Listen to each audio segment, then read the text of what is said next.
அன்பானவர்களே, இந்த தொழுகையை ஏன் இஸ்லாம் இவ்வளவு வலியுறுத்தி சொல்லுகிறது?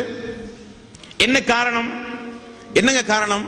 மறுமையில் ஆதம் நபியிலிருந்து ரசூலுல்லாஹி ஸல்லல்லாஹு அலைஹி வஸல்லம் அவர்கள் வரை எல்லா நபிமார்களும் மறுமையில் நிற்பாங்களா இல்லையா? நிற்பாங்க. அல்லாஹ்வுடைய ரசூல் ஒரு வார்த்தையை சொன்னார்கள், எனது சகோதரர்களை நான் ரொம்ப இலகுவாக அடையாளம் கண்டுகொள்வேன். சஹாபாக்கள் கேட்டார்கள், எப்படி யார சொல்லலாம், நீங்கள் அவர்களை பார்க்கவில்லை, அவர்கள் உங்களை பார்க்கவில்லை, இனிதான் வரப்போகிறார்கள், கியாமத் நாள் வரை நீங்கள் தான் நபி, எப்படி யார சொல்லலாம் நீங்கள் பார்ப்பீர்கள்? என்ன ஐடென்டிஃபை, என்ன எதை வைத்து நீங்கள் அடையாளம் கண்டுகொள்வீர்கள்? ரசூலுல்லாஹி ஸல்லல்லாஹு அலைஹி வஸல்லம் அவர்கள் சொன்னார்கள், அல்லாஹ் எனது சமுதாயத்திற்கு கொடுத்த ஒரு சிறப்பே அதுதான். எவ்வளவு கூட்டத்திற்கு முன்னால் அப்துல் ரஹ்மான், இஸ்மாயில், நூருல் அமீன், அம்சா யார் இருந்தாலும் அவர்தான் எனது சமுதாயத்தை சார்ந்தவர், இவர்தான் எனது சமுதாயத்தை சார்ந்தவர் என்று என்னால் அடையாளம் காண்பது மிக மிக இலகுவானது. எப்படி யார சொல்லலாம்?